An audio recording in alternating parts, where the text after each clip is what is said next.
You are listening to Arcane Carolinas, an exploration of the Carolinas' folklore, legends, myths, and modern weird. Each episode, we examine the historical context of our topic and aim to preserve some of the stories that help make this part of the world such a fascinating place.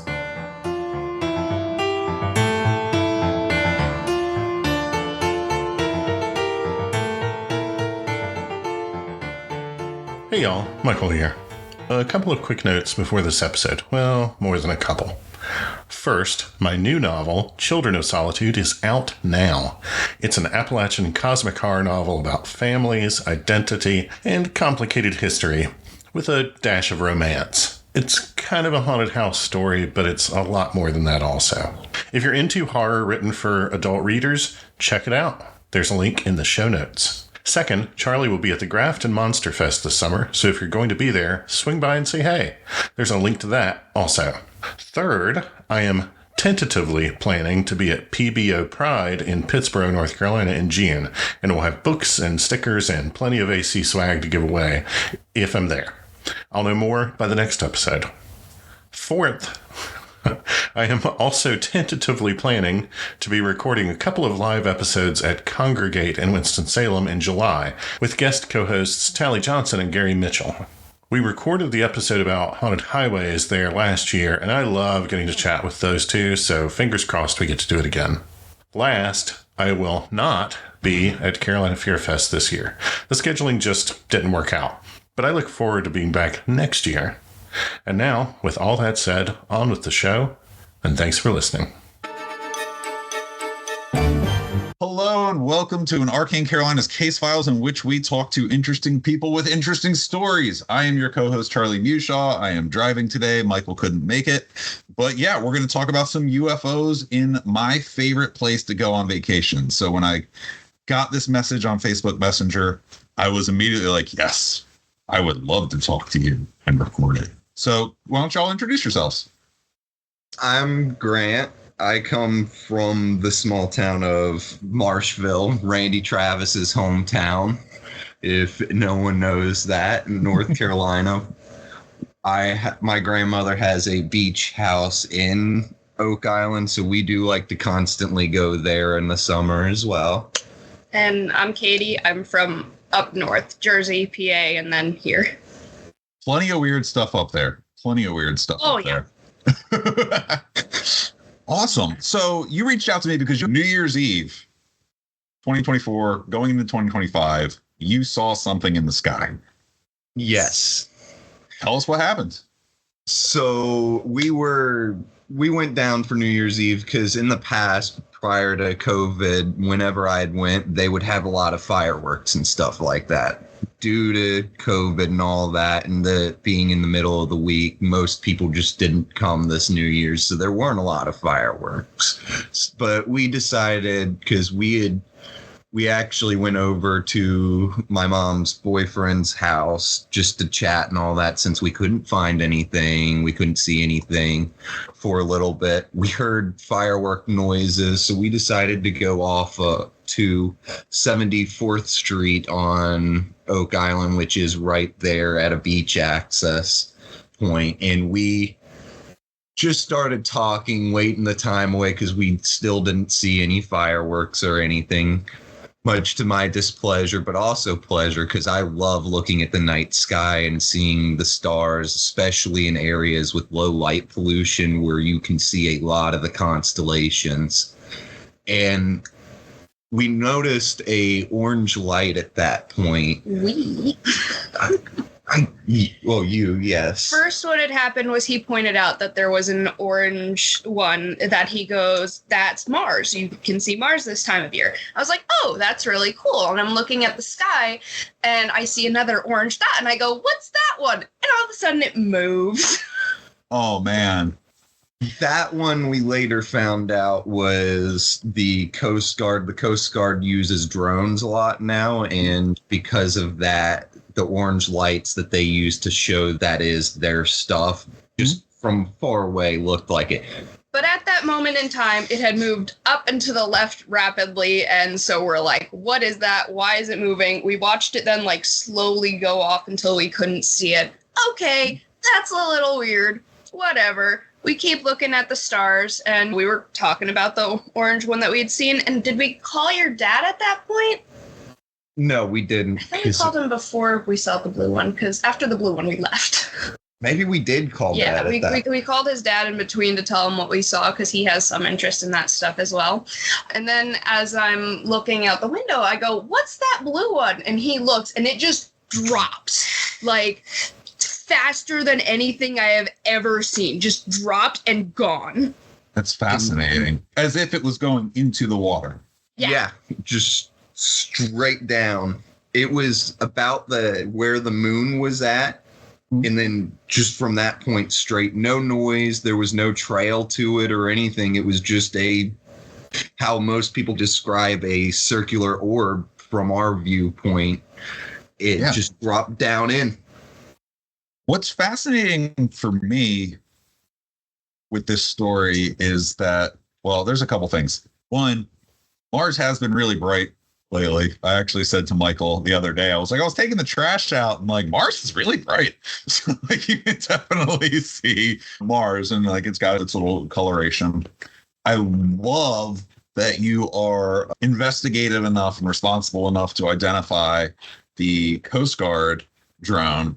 And I think that really makes the blue one all the more interesting, right? Because the characteristics that you're describing line up with all sorts of theories about like unidentified submersible objects or transmedium transportation of unidentified objects. And especially with what's been going on in the Northeast, Mid-Atlantic, some sightings along the Southern Atlantic coastline, the consistency is really cool and also really weird. And I hope that one day we find out what's going on, because I feel like somebody knows more than what we're being told, but that's awesome. So for people that are listening, if you would like to see, obviously you can go on like Google Maps or whatever and pull up a map of Oak Island.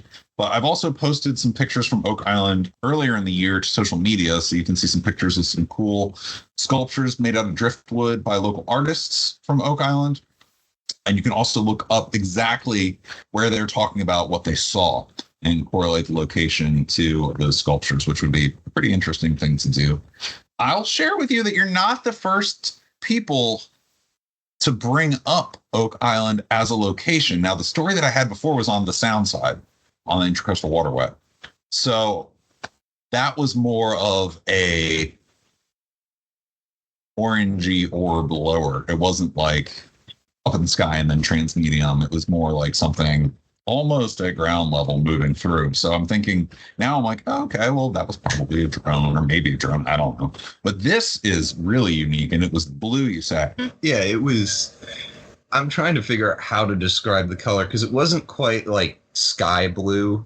Mm-hmm. It was a little darker than that. It was almost like cyan.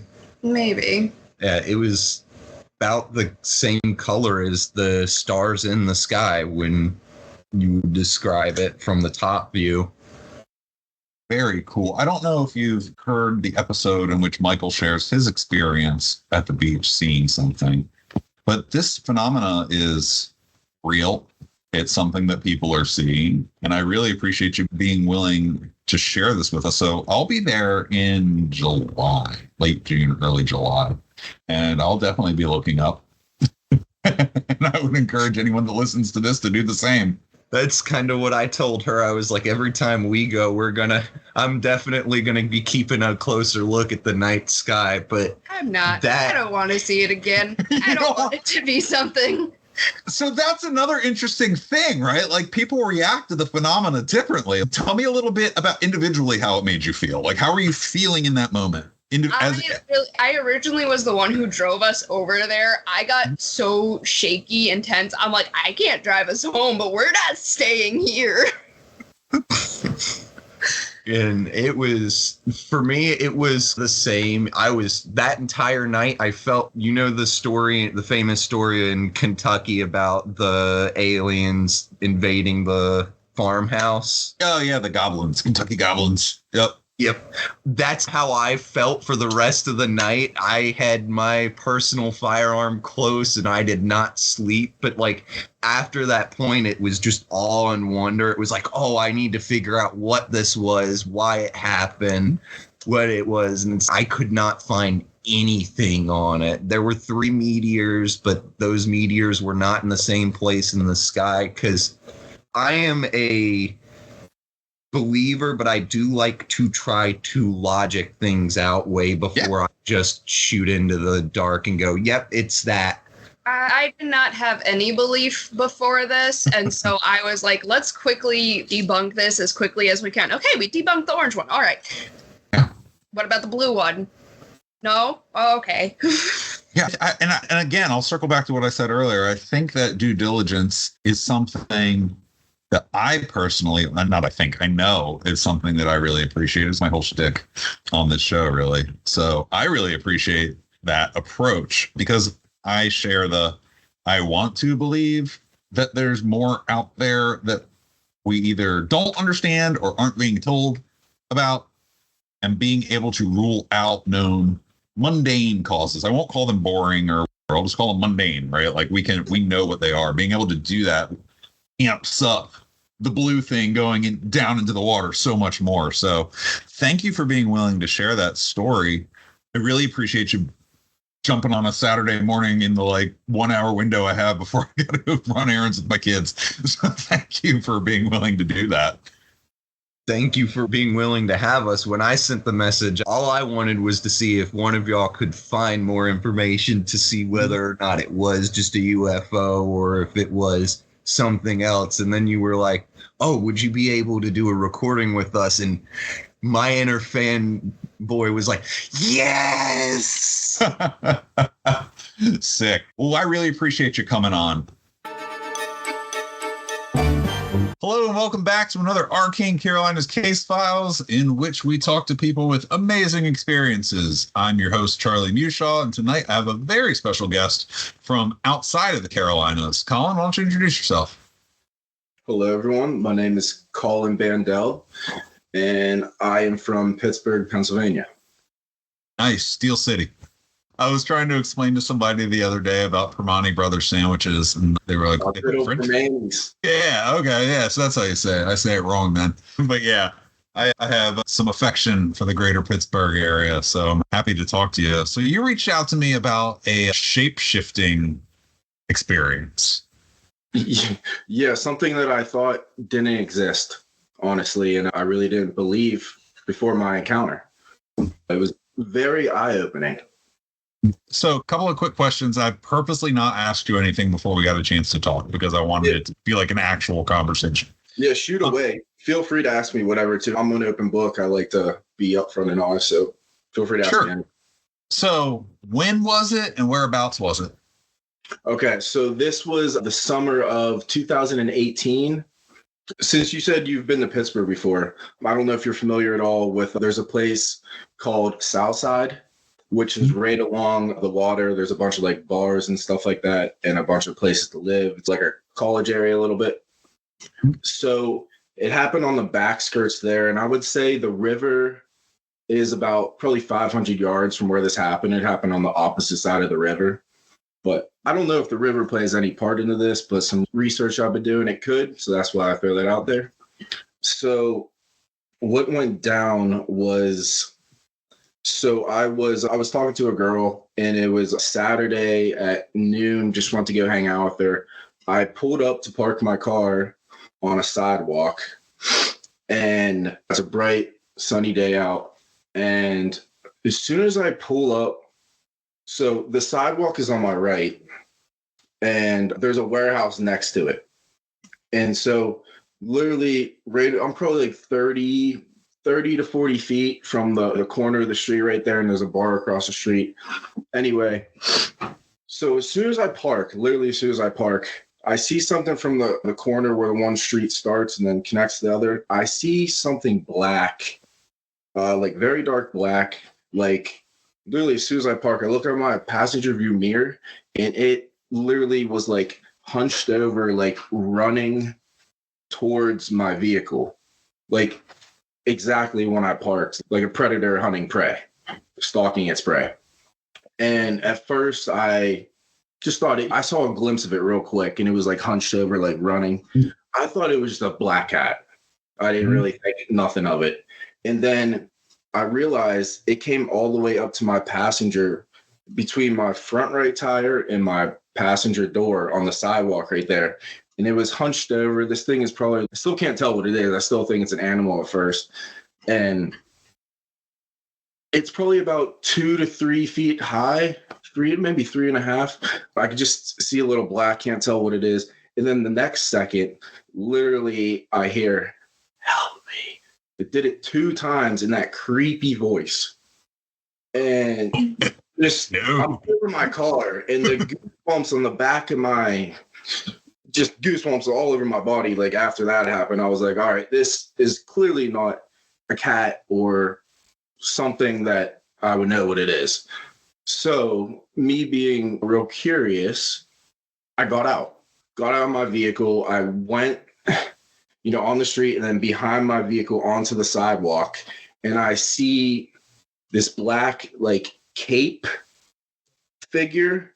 The whole thing was covered with a black, like the blackest of like black, straight black, like cape. Like, I don't know if you ever seen like one of the, so it kind of sort of looked like Volek. Okay. Excuse my pronunciation. But it reminded me like of that with a black cape over top. And so I'm probably like 15, 20 feet away from this on the sidewalk when I notice it. I'm like, I thought it might have been a homeless person hiding underneath, like trying to break my car or something. So my instinct was, no one's going to break into my car. I was like fight or flight, like instinct I had. And so this thing moved a little, probably like 5 feet to like the front of my car, but still on the sidewalk, right? Like underneath like a little tree on the sidewalk. Okay, this is going to sound crazy. So I couldn't make any sense of it at all. I'd never seen anything like this in my life. I can't see any features, just a black cape covering something.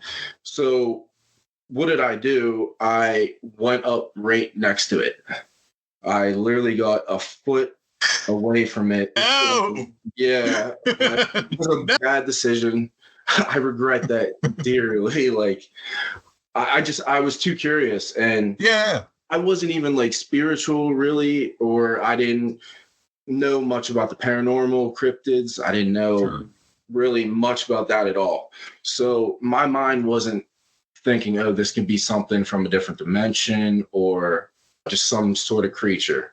Anyway, I got next to it, and okay, I started to see, I was a foot next to it, and this thing, the cape, went all the way down until I would say like 2 feet to 1.5 feet, so where you should be able to see someone's feet. Yeah. So this is why I got right next to it too, because I couldn't see any feet, and there was that gap where there should be feet. And I was like, no way this thing is like hovering off the ground, like with no feet. So that was part of the reason too why I wanted to get next to it. And I kid you not, this thing had no feet. It was hovering off the ground like it was floating a foot next to me. And I started to freak out a little. I was like, all right, this is probably something I have no clue what the heck it could be, like out of this world. So another stupid mistake I made was, so I saw more details when I was right next to it. I actually saw underneath, I was probably like 6 inches from like the shoulders of it, 6 inches to a foot next to it from like the height of the shoulders, where the shoulders I would think they would be underneath the cape. Yeah. I saw a Native American, like Navajo or some tribal like blanket with like the designs and patterns of that tribe or something. I saw that underneath the black cape of it, but it was like translucent, like it was going through the black cape, but it was underneath it, and I could only see it when I was that close to it, right next to it. And as soon as I saw that, I knew a little bit about like the Navajo and stuff, like I was saying, and so that immediately went into my head, and I was like, this is something that someone from that time period would be wearing. So what I did next, this, I'm not gonna lie, it makes me a little emotional every time I talk about this because it was It's freaky. I'll give you a little insight real quick. So I've gone killed like 2 to 3 times in my life. I should have been up in heaven, but luckily I'm still here. And those experiences don't even compare to this, like the friending experience that this encounter I had was. So that kind of, if that helps put in terms how serious, because I don't really get scared of anything. Can I ask you, you don't have to answer this. You don't have to answer anything you don't want to. Yeah. But I'd be curious to know if any of your near-death experiences came before this. Yeah, so I almost got killed in Baltimore about I would say 2 months beforehand. Okay. Yeah, it was just wrong place, wrong time in the heart of Baltimore. Went into an alleyway and I got knocked out with a metal pipe, and it was a traumatic experience. I'm sorry, man. I'm sorry. Yeah. I'm not asking you to relive the trauma. No. I just I'm trying to inform the timeline here. Yeah, no, I've even thought about that too, like how that could have played into maybe what I saw. But let me get back to real quick of what I saw to give you even more info on it. Like I said, I saw that where the shoulder height would be, I saw that blanket through the black cape. And that's all I could see still. It was hovering off the ground, a foot next to me. So what do I go to do next? I wanted to uncover it. I stuck my right arm out. I was about 3 to 4 inches away from touching it. I was going to pull the black cape off. Because if it was a homeless person, I just wanted to shoo him away, so they wouldn't break in my car, whatever the case was. It certainly wasn't a homeless person. When I was 3 to 4 inches away from pulling this cape off, it unveiled itself for me at lightning speed. Something that shouldn't be physically possible, like how fast it unveiled this cape right in front of my face. And I kid you not, it looked like it did look like Valak with it looked like a 300 to 400 year old like witch lady. Mm-hmm. She had a very white face, very like wrinkly, but like reptilian looking like a little bit. And she had white hair, and there was some sort of garment over her forehead where I could only see a little bit of the white hair. The pale white face, black eyes as can be, and then either the little pupils were either like yellowish or like whitish. And obviously, as soon as it unveiled itself, it freaked me out like no other. Yeah. I've never seen anything like it in my life.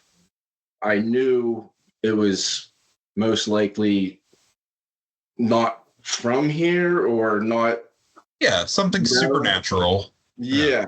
And I'm talking like this thing was physical. You know how some things you can encounter can be more like 3-dimensional and like in one realm, but like still here, like half and half. So yeah. Different appearance or look. This was 100% like me and you, like physical. It was not 3D or anything like translucent like that at all. It was 100% like a human, but every characteristic wasn't physically possible. Basically, I didn't see any hands. It had a stick. The only skin was the face that I could see. And I was trying to look at this thing up and down real quick. And I backed up when it unveiled itself, and it spoke in another language that I've never heard of in my life to me. It sounded like dead Latin, like some sort of like some language like that. I honestly I've never heard anything like it to this day of what it said to me. It was and this was the middle of the day too. Yes, a bright sunny day at noon on a Saturday. That makes it like extra freaky. Yes, that exactly. And nobody else was around when this was happening. I'm like, am I the only one witnessing what is going on right now? Was this before or after you were meeting up? I parked to walk about 50 yards to her place, and I didn't even get to her place or anything. This whole encounter happened. Yeah. And so once it said something to me and we were still like a foot away from each other, I backed up and I literally threatened this thing to hurt it. my fighter instincts kicked in, and I really wish I recorded this because that would have been mind-boggling if I would have got this on tape. But I thought I was gonna have to fight, so I was like, I'm not worried about my phone. I thought it was a homeless person trying to break in, but clearly wasn't that. It was clearly something I have no damn clue. And so I basically threatened it, and get away from me, I'm gonna beat you up and whatnot. I didn't know what else to do.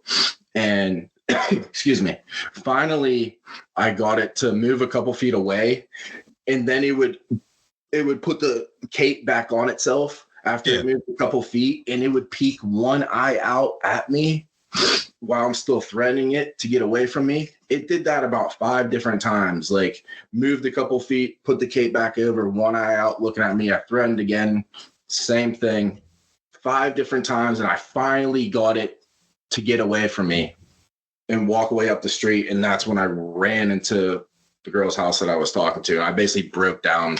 I think I broke down crying because it freaked me the hell out. Yeah. Any encounter with something outside of our norm, right, is going to have an impact, let alone something to the extent of what you just described, which is going to be very traumatic for the person experiencing that. Yeah, exactly. So it's freaky. I'm going to pause for a quick second and just say that I don't think this has anything to do with cryptozoology. I know that you found me through cryptozoology. I think this is distinctly more in the, maybe not even paranormal, maybe in the ultra-terrestrial realm, interdimensional type theory. It's that's mystery to me. Yeah, it's really freaky. And I remember I told you, like, initially when I reached out to you that I wasn't quite sure, but this happened 6 or 7 years ago. And this is what made me really get into being more spiritual and learning about what is out there. Folklore stuff is just, is there some real, like, truth behind this stuff? And I believe in a lot of that stuff now. And it was just a mind-boggling experience. And like through the little research that I've done throughout the years, not little, a good amount, because I wanted to, like, all the characteristics of what happened, I wanted to try to line it up with different types of creatures, if you want to say. Yeah. Skinwalker, La Llorona, etc., a djinn. Like, I've looked at all of them, and a lot of the characteristics hit a couple of them, like, to a T. Yeah, and I think that it's important when we're having these discussions to draw a line between, like, in the world of the bizarre, right? In the world of the strange, let's draw lines. If we don't take the time to try to research and categorize the different types of creatures of folklore outside of what we do understand, then we're doing a disservice to them. So putting them in this unknown bucket, I think, is spot on with your approach. Now, in your research, you mentioned the water. And I know that water has, depending on people's different belief structures and viewpoints on paranormal, water can be a very powerful thing. Obviously, I don't know the cultural background of the area very well. What were you able to find any sort of, like, cultural ties to the area that could possibly explain some sort of otherworldly disturbance? Yeah, honestly, I have not heard of hardly any cryptid or paranormal encounters in Pittsburgh really at all altogether, to be honest. Okay. I'm sure there's some out there. Sure. But I really, nothing that popped out at me where it could have possibly gave me, like, some clues or something of what this maybe could have been, or, like, give a better explanation of some story maybe behind a possible encounter of this sorts. So one interesting thing is across the street where this happened, there's a few homes, and there's also, like, a faith, like, soup kitchen sort of thing where I've seen in the past where they have a bunch of old folks, and I don't know if it's for the homeless. This thing was closed that day. That was one of the first things that popped to my mind. I was trying to think of, I was like, I couldn't have seen what I seen. There's got to be some, like, explanation where I'm, like, just not looking at it right. It's got to be more explanatory than what I can't tell about it. But it wasn't open that day. because that was the first thing that popped in my mind. Like, maybe it's just like an old lady. Right. I was church with me. I was sober as can be. It was a bright, sunny day, and I saw what I saw, and I wish I didn't. And it obviously had a pretty profound effect on you. As you mentioned, it changed your view on some things. Yeah, it really made me fully believe that we really have not a lot of a clue what kind of things are lurking in all different aspects of this world. I am 100% on board with you on that. So if someone that's listening wants to talk to you about this story, do you want to put your contact information out there? Do you want them to come through us? How do you want to handle that? What's your Instagram handle? I can say my Instagram. Yeah, it's cbandy, CBANDY 2727. Awesome. Either way, honestly, they can reach out to you. They can reach out to me. Whatever sort of method works. I'll forward you anything that might come our way. And then obviously you just shared your Instagram handle. So if you're on Instagram, you can reach out to them directly there. I would love if this connects you with people from your area or that are somewhat familiar with some of the lore in the larger region. Yeah, there is. I watched a video. There's another paranormal guy. His name's Colin. I don't know where he's from. I found his Instagram though, but he did a podcast where he sat down with an older gentleman about like 10 minutes away at a haunted house in Brentwood. Okay. And I was just watching that recently. That was the closest scary story that I've encountered, approximately to like the location where this has happened that I encountered what I encountered. Man, I'm really glad we found each other on Instagram. 2, I'm really glad that you reached out because I think this is a fascinating story and I think it is going to connect with people that listen to Arcane Carolinas. I totally agree. I don't know what you saw. If I knew what you saw, then we wouldn't be talking about the unexplained, right? Yeah, exactly. Yeah. That's the thing about these stories is like they're freaky and they're fun to think about. They're fun for me to think about because I didn't have to go through it. But right. So I've been back to the place a few times. I've literally sat in my car and ate lunch where it's happened. And I was like, I wanted to, even though I didn't want to encounter it again, I did to see if I could replay the encounter. Like if I wanted to see it again, to be honest with it, I didn't at all, if that makes any sense. No, totally. I've never seen it. I think it's completely natural to, when you experience something like that, to seek validation in what you saw, because we see the same thing with people that see UFOs, right? They go back to the same spot and they want to see the same UFO. We have people that talk about haunted houses. People, if the location's haunted, people go back to that over and over who tend to validate what they experienced. But the thing is, when we're talking about potential sentient beings that exist outside of our sphere of understanding, they might not want to see you again. So very true. Yes. It's not really up to us. And I think that we see people with that sort of like desire to be able to explain what they experienced are sometimes at the mercy of the experience going forward. They know it happened. What happened to you, but you can't necessarily recreate it. Yeah. Thank you for giving me the time. Let my story out. It's like a real like weight off my shoulder too. I finally got to the point where I'm ready to let it out, and I'm not doing it for notoriety, nothing like that. I just want to understand it better and maybe help me throughout the process of healing with it. But I'm very like, I still want to explore. Obviously, it's not like I want to have nothing come from my encounter. I want to get the story out there and see what all you great people that have all this insight with a bunch of background specialists that you guys have, give me some insight and see what you think. So that's why I was reaching out.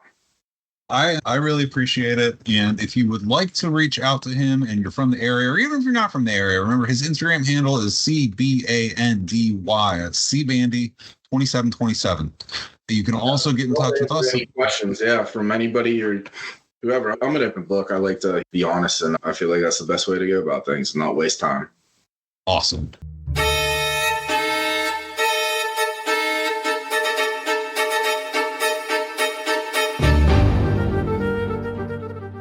You've been listening to Arcane Carolinas. Thank you for listening. We hope you enjoyed it.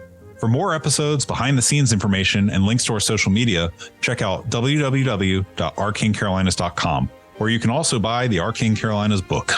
And if you like award-winning horror and science fiction, check out my books at michaelgwilliamsbooks.com. And if you have story suggestions, comments, or questions, email us at arcanecarolinas@gmail.com. And thanks for listening.